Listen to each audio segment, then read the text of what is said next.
Sim, Senhor. Pai querido, nós te agradecemos por tudo aquilo que o Senhor tem feito, tem operado em nossas vidas, por ter nos trazido até aqui, Senhor. Graças te damos, Pai, e que a tua sabedoria, Senhor, que a unção que vem do alto, ela venha sobre a minha vida nesta hora, e que eu possa falar, Senhor, somente aquilo que o Senhor quer que seja falado a esta igreja, Pai. Que não seja a minha voz, Senhor, mas a tua voz. Usa-me, Senhor, conforme a tua vontade, em nome de Jesus. Amém. Shalom de novo. Sejam todos muito bem-vindos em nome de Jesus. Para você que está aí nos assistindo, aí na sua casa, receba o abraço fraterno da Igreja Apostólica Atitude Real. E hoje é um dia de ceia. É um dia especial, é um dia alegre, é um dia feliz, né? Onde nós não podemos carregar aquela tristeza que às vezes alguns carregam, né? Quando assistem algum filme. Mas é um dia de alegria, porque o Senhor, Deus entregou a primícia dele para nos salvar, e a primícia de Deus é o próprio Senhor Jesus. E eu quero convidar os irmãos que abram suas Bíblias lá no livro de Lucas, o Evangelho de Jesus Cristo, escrito por Lucas, capítulo 22, versículo 7. Lucas 22, versículo 7. Vamos lá.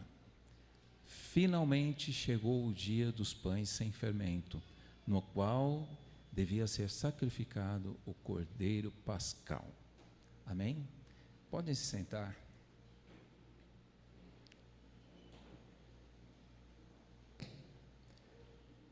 O dia de ceia é um dia em que nós devemos tirar todo este dia, desde a hora que nós acordamos, abrimos os nossos olhos, entregamos as nossas primícias ao Senhor, que são as nossas orações. A primeira coisa que a gente tem que fazer, na hora que a gente abre o olho, a gente já tem motivo para agradecer a Deus e dizer para Ele: Senhor, continue enxergando.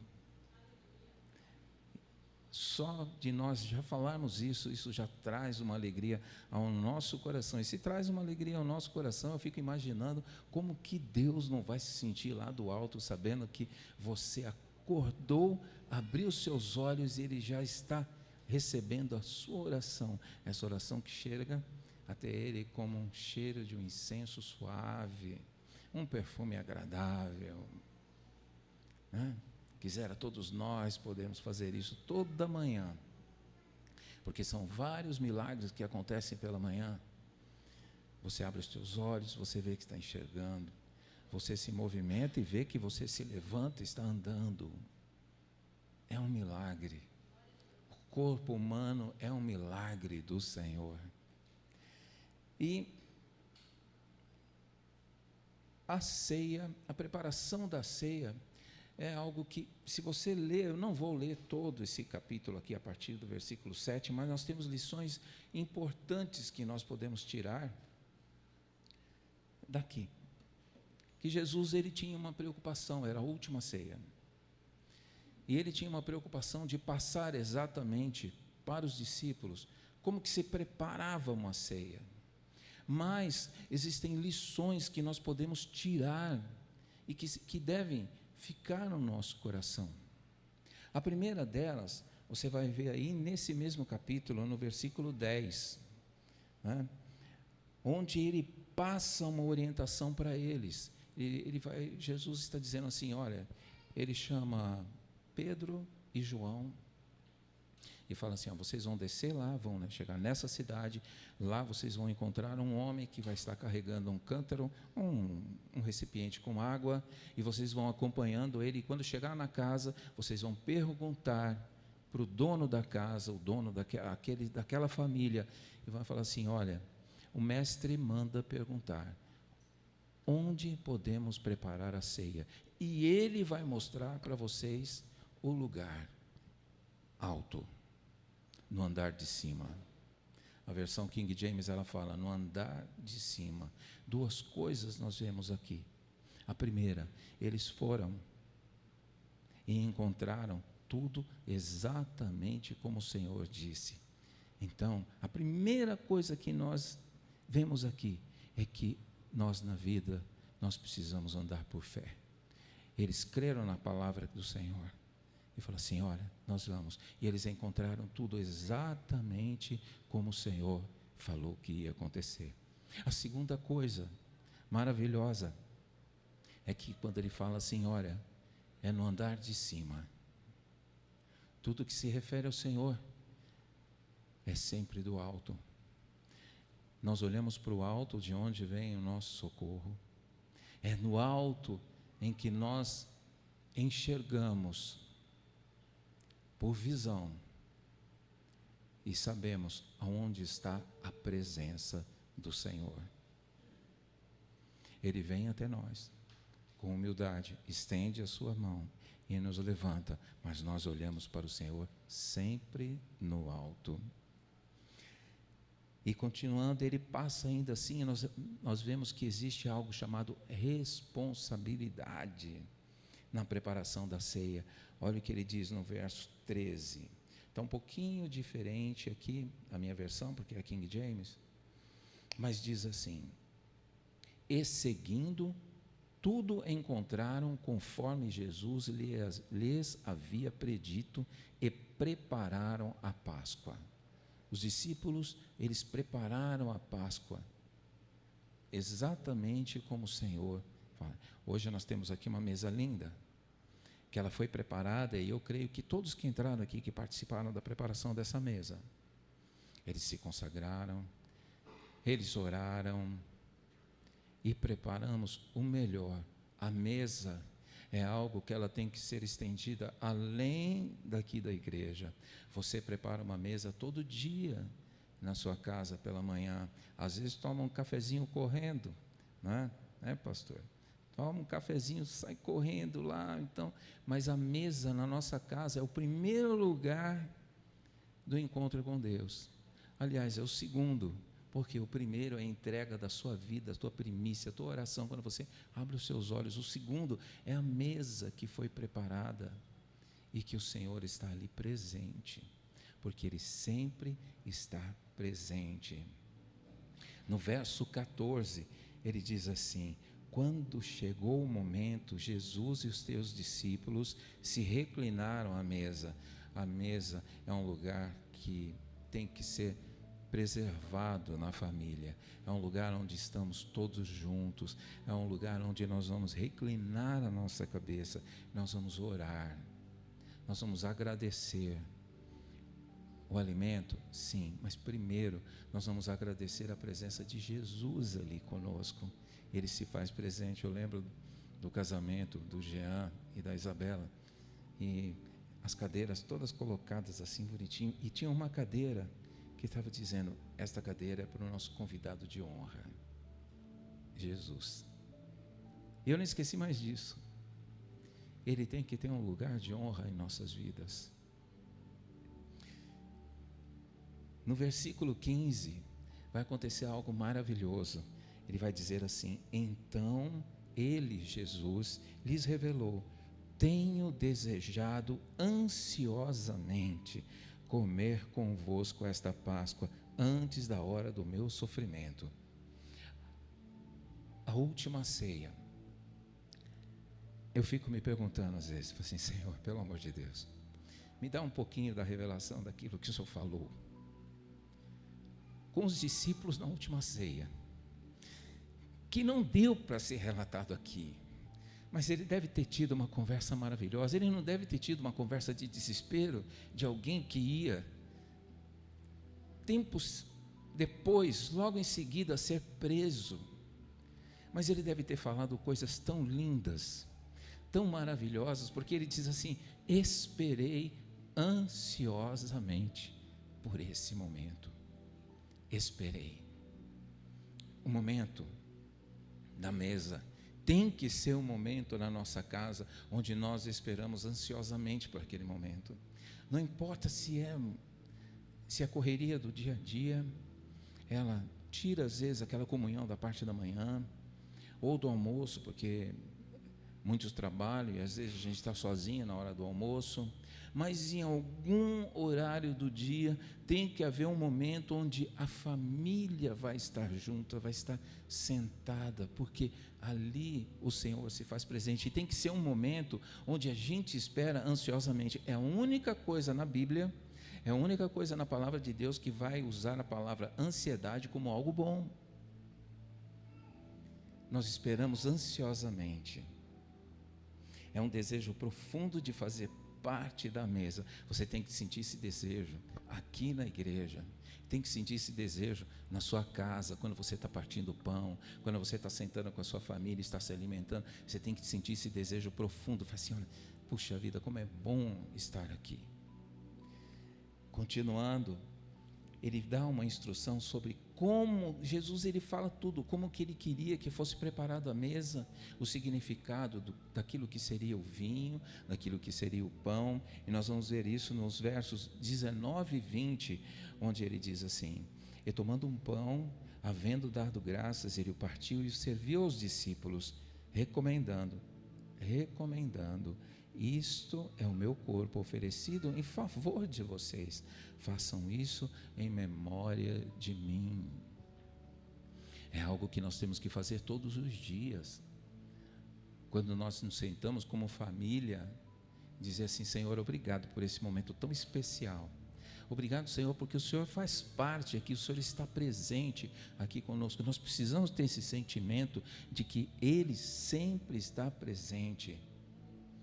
E no verso 20 ele vai dizer coisa assim: da mesma maneira, depois de cear, depois que eles comeram o pão, comeram todos aqueles manjares que estavam ali expostos na mesa, ele vai colocar um pacto, ele estabelece o pacto. Jesus, nesse momento, ele vai estabelecer aquilo que ficaria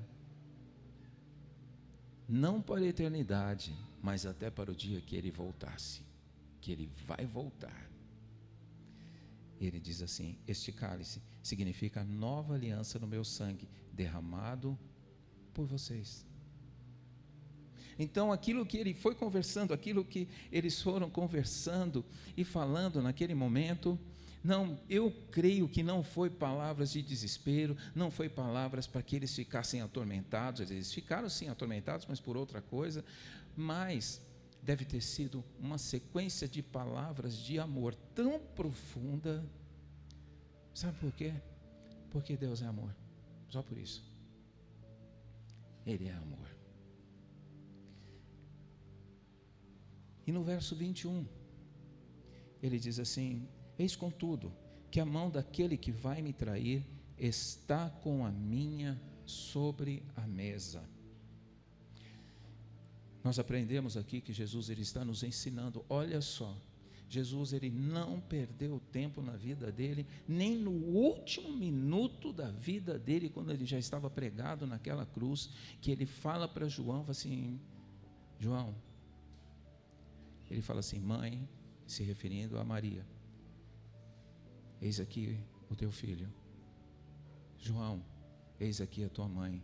No último minuto antes dele dar o suspiro final, ele ainda assim, ele fala com carinho para João, como quem diz assim: olha, cuide de minha mãe. Mãe, esse João é teu filho. E quando você estuda a palavra de Deus, que você vai vendo você vai notar que João, lá em Éfeso, quando ele é pastor da igreja em Éfeso, muito tempo depois, você nota que Maria estava junto dele, provavelmente já velhinha, e João, o pastor da igreja de Éfeso. Obediência. E aqui nós vemos que o Senhor, ele está ensinando a tratar com aquilo que nós vamos passar na nossa vida. Nós vamos passar por momentos de traição, nós vamos passar por momentos de dor, porque naquele momento ele sabia que teria alguém ali. E notem, né, como são as coisas, né? E era Judas. E Judas tem o significado de Judas, né? Olha como as coisas mudam através do tempo, né? O significado, você sabe qual é o significado de Judas? O significado de Judas é louvor. Louvor a Deus. Mas como aquele Judas, o Iscariote, traiu o Senhor, então hoje a palavra Judas, o nome Judas, ninguém tem nome de Judas, né? Judas Tadeu, né? Mas ficou essa conotação de que, nossa, Judas é pessoa ruim, é traidor. Mas estava sentado à mesa, junto com o Senhor. E o Senhor nos ensina que na vida, na nossa caminhada, nós vamos passar por algumas situações em que vão nos ferir, em que vão ferir os nossos sentimentos, vão querer trazer tristeza para o nosso coração, mas é como se Jesus está falando assim: olha, isso aconteceu comigo também, mas o amor que eu tinha para derramar naquela cruz por você foi tão grande que não chegou a ponto do Senhor se importar com aquilo que estava sendo feito, tramado. Esse é o amor. Esse é o amor que Jesus tem dispensado, que o Senhor tem dispensado sobre nós, e que às vezes nós, de uma forma tão pequena, não conseguimos entender, não conseguimos medir. E no verso 26, ele vai dizer assim: entretanto, com vocês não serão assim. Mas o que é que ele estava dizendo aqui? Naquele momento, entre os discípulos, além deles ouvirem aquela notícia de que um ali ia trair, eles começaram a discutir e debater algumas coisas, como, bom, quem que vai ficar no lugar do mestre? É uma coisa assim bem egoísta até, né? Sabendo que ali eles estavam diante do próprio Deus encarnado, mas havia uma discussão ali de quem ficaria no lugar. Parece meio estranho, porque aqui nós estamos olhando eles não como apóstolos, nós estamos olhando eles como discípulos ainda, porque eles ainda estavam aprendendo. E nessa questão de quem é o maior, quem é o menor, Jesus vai dando uma explicação para eles e vai falando para eles assim: olha, aqui na terra, aqui no mundo, um rei, ele é autoridade sobre todos, e todos devem seguir aquilo que ele fala, devem obedecer aquilo que ele fala, ele tem que ser servido. Aí ele está dizendo o seguinte: mas eu vou dizer uma coisa para vocês, no reino de Deus é o contrário. Assim como eu não vim para servir, mas eu não vim para ser servido, eu vim para servir, assim tem que ser com vocês. Por isso que ele diz aqui: com vocês não serão assim, ao contrário, o maior entre vocês seja como o mais jovem, seja como aquele que governa, como aquele que serve. Nós estamos aqui para servir. Nós estamos aqui para servir. E quando nós olhamos, nós vemos que a humildade, ela é a marca do cristão. Ela tem que ser a nossa marca. Ela tem que fazer parte da nossa vida, como se fosse algo que está no nosso sangue. E essa marca que tem que permanecer com você, não importa o quanto possam te machucar, não importa a dor que você está passando, mas o que você precisa entender, que daí vem uma definição dada por Jesus do que é ser cristão. Ser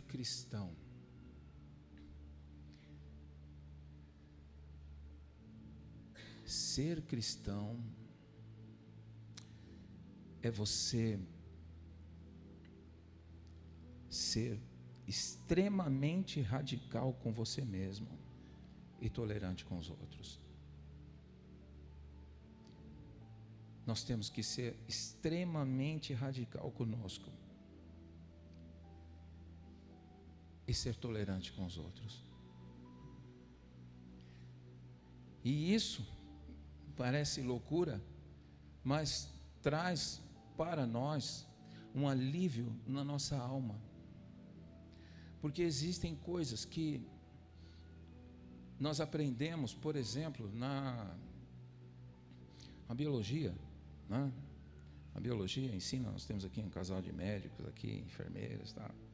Nós aprendemos o seguinte, né? Na escola nós aprendemos que o corpo humano ele se divide em cabeça, tronco e membros, né? O Senhor, Ele nos divide em corpo, alma e espírito. Mas a grande questão é que a nossa alma ela quer pular.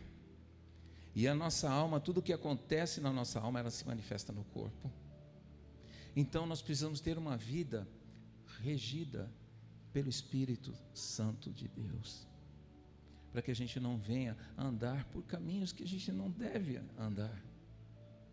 E a humildade, ela faz parte, porque Jesus, ele sabia que ia ser difícil para eles, mas ele tinha algo diferente para ser colocado ali.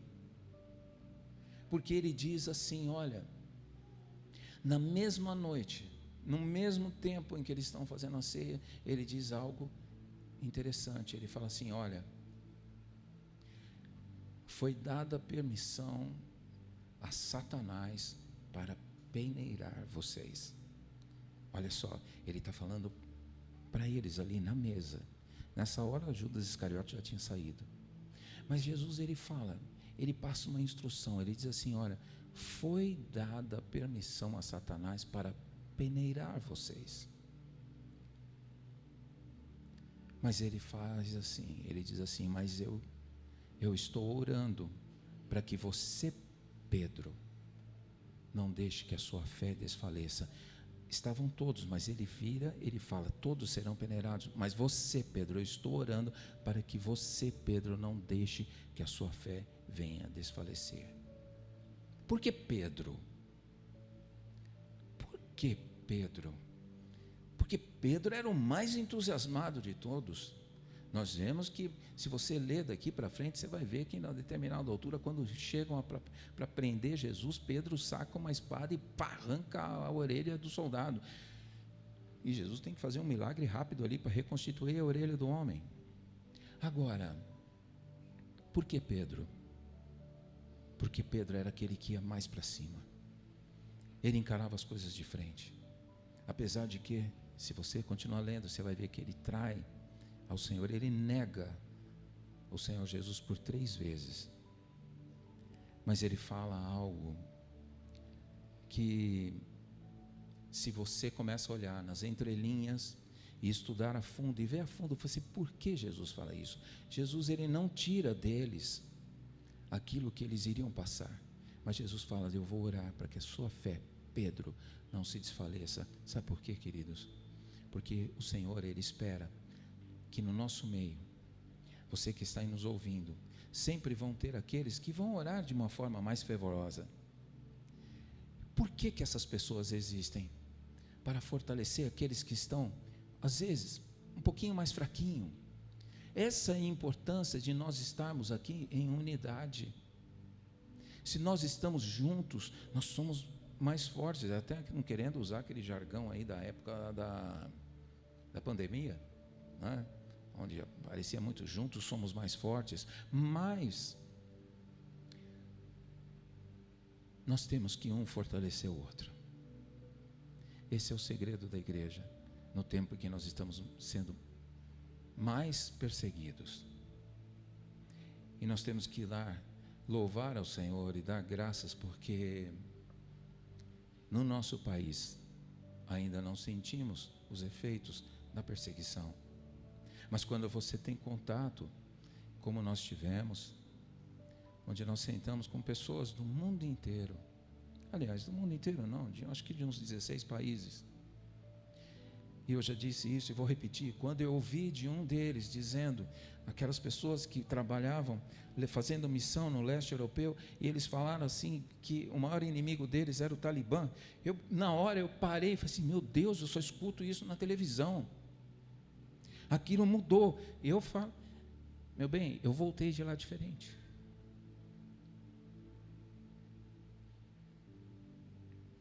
A As dificuldades que eles têm não se comparam com as dificuldades que nós temos. E o Deus que eles servem é o mesmo Deus que nós servimos.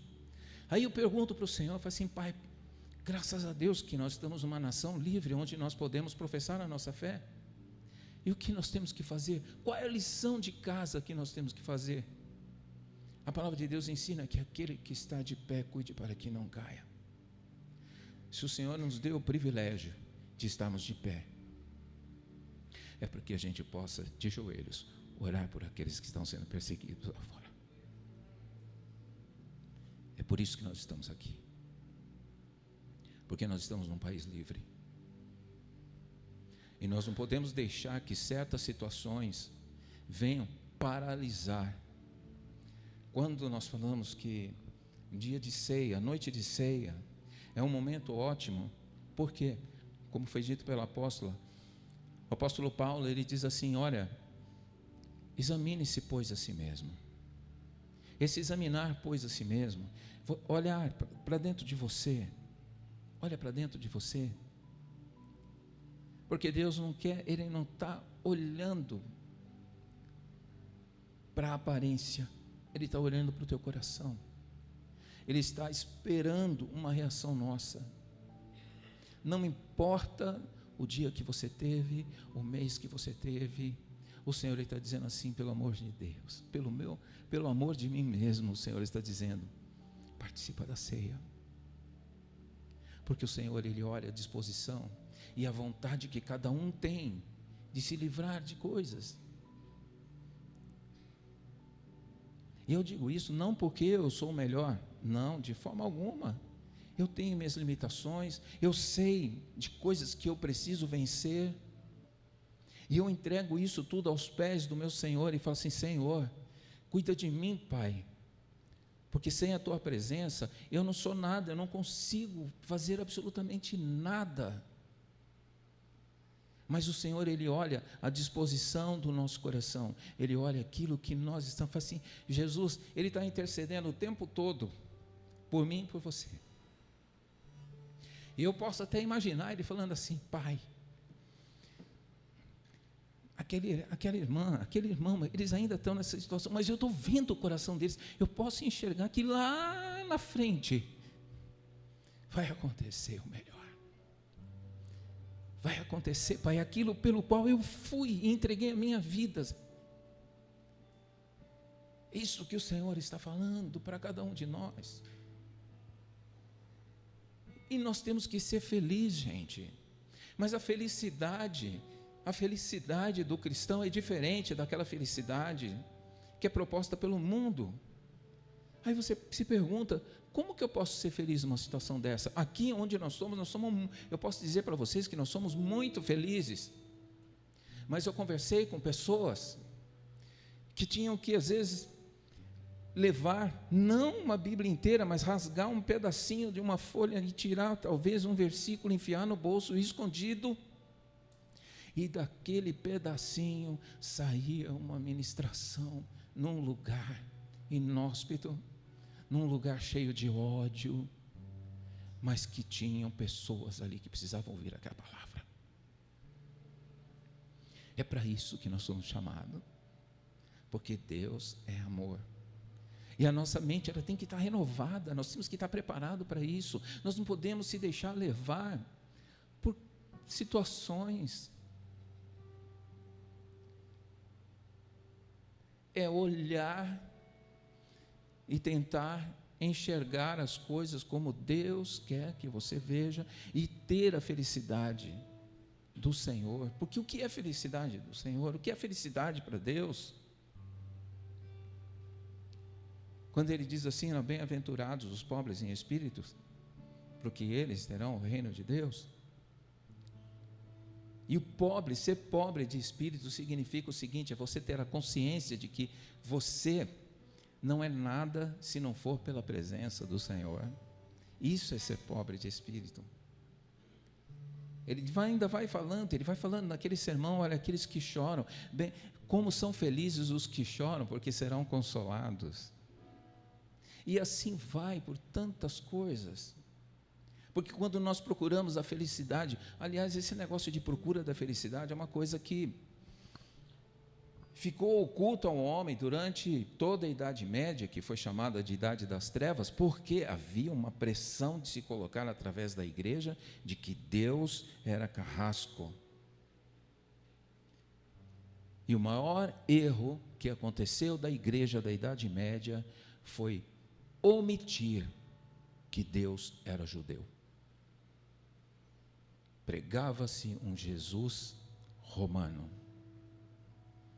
E Jesus, ele é judeu.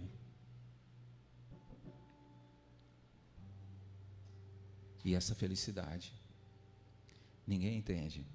Aí, numa dada época, chega o iluminismo, e onde fala assim, não, a busca do eu. Não, eu tenho que olhar para mim. Houve uma libertação, e todo mundo... E começou aí algo que era ruim, mas que naquele tempo era necessário, mas só que depois foi para um lado ruim. Onde o eu começou a falar muito mais alto. E nós encontramos o quê? As pessoas buscando a si mesma. As pessoas dando mais valor para aquilo que elas têm. O que eu preciso? O que é que você precisa para ser feliz? Olha, o meu sonho é ter a casa própria. Peraí, mas essa é a tua felicidade? Essa felicidade está um pouco diferente daquilo que Deus quer para a tua vida. Então a tua felicidade está em ter algo. Eu quero um bom carro. Então, peraí, a tua felicidade está no carro. A partir do momento que você conquista o carro, então você passa a querer outras coisas. Mas essa não é a felicidade proposta pelo Senhor. Porque quando nós fazemos tudo aquilo que o Senhor quer, aquilo vai trazendo uma felicidade muito grande para a gente. Por isso que Paulo fala que nós temos que ser transformados. Agora, a renovação da nossa mente, e é isso que eu quero bater, quero insistir em vocês hoje, numa noite de ceia. É que às vezes, nós entendemos às vezes a coisa um pouquinho diferente.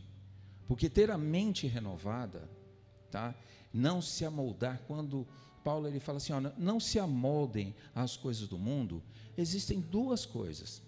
Você pode correr o risco de se amoldar a uma situação que você quer do mundo, por exemplo, um carro, uma casa, ou sei lá o quê. Se deixar levar por certas situações, ou até mesmo se entristecer. Nós estamos vendo muitas coisas acontecer no mundo. E quando a gente olha, por exemplo, que nós temos hoje democracias e ditaduras espalhadas pelo mundo. E quando vamos tratar para o nosso lado, acontece algo lá de cima do governo, que é algo que você não vai gostar, você acaba se entristecendo com aquilo. Quando você se entristece com aquilo, e é isso que eu quero que vocês fiquem bem claros, fique bem evidente, quando você deixa que alguma tristeza do mundo venha se abater sobre a tua vida, você está se amoldando ao mundo. Vocês conseguem entender? Então eu não posso me deixar abater, eu tenho que lembrar das coisas que o Senhor faz na minha vida sempre. É claro que nós temos que ter sede e fome de justiça, agir com misericórdia, ter um coração limpo. Isso tudo é muito importante para nós.